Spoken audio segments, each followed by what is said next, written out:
become active. We are enforcing them, we are informing people, we email every person who we think is overusing the service. If you look at the front of the sheet with the table on it, those are like active ways that we are going about using this service. And I mean, if you just look at December '08 to December '09, we went from 38 rides per day down to 27. So I think that's evidence of this service becoming an efficient service, one that is actually staying true to the idea of a safe ride home when you haven't planned for an unsafe situation you're in. So I think that we're continuing to do this because if we let the next group come in without a plan, they will fail. It took us a solid 5 months to figure out what was going on. And we don't want to put the next group in that situation. Right, no, and I understand. And I don't mean to accuse you guys of not doing like a good job and that you haven't taken all your measures. Like you guys are all very good and you've taken this very seriously, which we all appreciate. I'm just saying, for any standard student, this isn't used. For your average student, like this isn't. I don't think it should be. But no, I don't think it should be either. It should be efficiently used. So I think that the benefit to the student is that it's available. Right. Because, I mean, I think that I make responsible decisions and all, but who knows when I'm going to be caught at South Point and need a ride home, you know? Like, I don't want to walk, I don't know how many blocks that is, but it's a long way to my house from South Point when it's below 0. And I have, like, I can't call anybody, you know? Situation like that, the average student is going to want this available. So if we're being fiscally responsible with it, then I think the average student would appreciate it. Also, just to kind of tack onto that, we did some quick math, and the average student, every student, is going to be charged 68 cents, like an increase in 68 cents for 475 ride per semester. We're not asking for $15 from every student, we're asking for 68 cents. And the average student is a student from South Dakota who is unlike me. You know, I'm from Omaha. So if I'm in a terrible situation, I only have my cell phone. I have a lot of friends who I can call because a lot of my friends from high school came here. I also have parents who would be willing to come from Omaha to get me out of this situation. But the new kid on the block from South Dakota who hasn't made friends yet and who has parents who are 10 hours away doesn't have that luxury, and this service is for them should they be uncomfortable, need a ride home, be in a terrible situation. You never want to make it happen to your students. And on our campus, we're so proud of never having had an alcohol death. Well, we're going to continue doing that by continuing to include measures for students that prevent bad situations. And this is something students deserve in order to prevent bad situations. It's 68 cents. Bless your heart for doing that. I appreciate that. Really, I do. And I don't mean to attack. I just. No, questions are good. Keep them going. We want people to know what we're doing, because if people don't know, then they're not going to believe it. Yeah. And they shouldn't unless they understand what we're doing. Sorry, last thing. Last thing, really. From your knowledge, from your projections, from everything, do you think next year's budget is going to need a $30,000 increase? Or $70,000 increase, I'm sorry. If we continue to do what we're doing, and whoever follows us continues to do something similar, then I think that we will now not have 3 years of students who are uneducated on the properties. We'll now have 2 years because we'll have retaught 2 new classes. I think that by that point, we'll have a little bit more time to have a full campus coaster effort. We'll have more things, you know, we'll continue doing what we're doing. So I don't think that will be necessary. It will be necessary if we don't get resources to do these things. I would also just, something that Brian has provided on this sheet. In the past, we've heard, you know, what if you make a one-time per year, you know, limit for students? They get this one time a year. Well, if you look at that, a one-ride limit, and if 100% of the students use it, that's $335,000.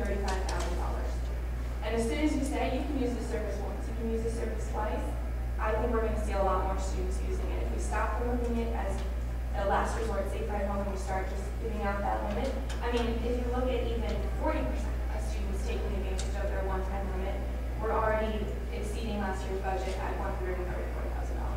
So that's not an option, but it is something we considered in our 5 months of education. So, sorry.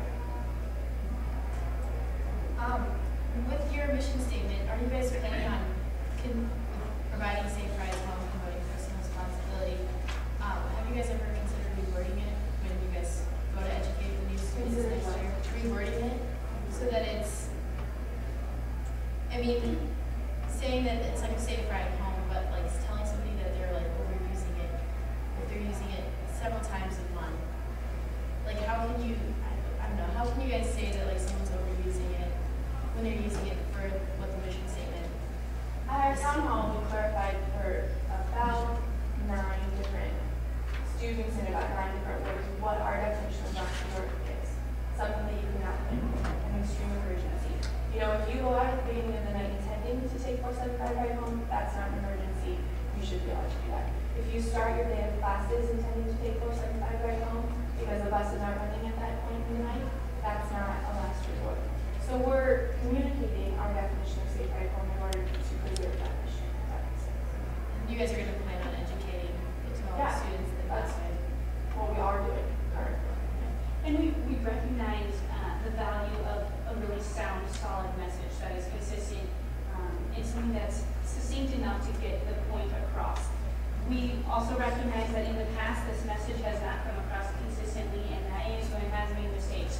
They stopped advertising for 2 years because they saw this exponential increase in ridership, thinking that if you stop advertising, well then that would stop the overuse or the increased rate of usage. However, that lack of advertising just allowed the word of mouth and kind of viral messaging to spread, and that viral message, and this is something that adds a level of complexity to our job, is knowing that who's saying what about the service. Because not everyone who talks about 475 ride calls Marlene and says, no, Marlene, is this the right way to tell these people?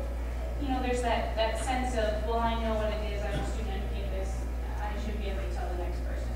But that's not always the case. So again, it comes back to educating this entire generation of students. And that will take some work and some time, quite frankly. Oh, and one more thing. I think it's very something that you all develop here. Students aren't interested in this problem. They are now invested. And perhaps it's just because I'm in a bubble and I hear a lot about it, people ask you about it. But there is a hefty population of students around us that are proposing solutions. They talk about this 1 or 2 ride limit, which is kind of them to offer a solution, even though it isn't the most feasible, but they care. So I'll keep that in mind. And just to kind of provide an example, at the start of this semester, we went to the international student orientation. We gave a presentation about ASU and things. Part of that was 475 ride, and part of that message was what exactly is a last resort and how exactly do you use the service correctly. And we kind of quizzed them even, and the international students understood it. So it's not an impossible message to understand. I mean, even with the communication barrier, last resort is understandable. So, I'm confident that if we continue to educate people about this and tell them that it's part of your fiscal responsibility as students to use this correctly, that they will. I mean, there will always be people who try to abuse it, but that's why we have the data. One thing I noticed when I got to looking at just your numbers here is on the sheet you just gave us a little ago. You're projecting your numbers to increase bigger than you had before, yet you're saying that your education will make your numbers smaller. Your rides smaller. And I guess the question I keep coming up with now is that as your numbers are getting smaller, you're asking for money that's projecting at a higher rate than ever. If you're saying that we had a decrease, this last month of, 30%, that if that carries out throughout the year, then your numbers should technically be smaller. You shouldn't necessarily be asking for this big amount.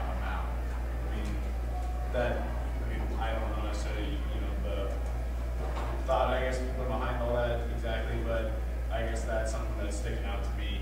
And I know that this has become a major priority for you, your guys' administration, but the thing that I kind of thought about too, though, who's to say the next administration doesn't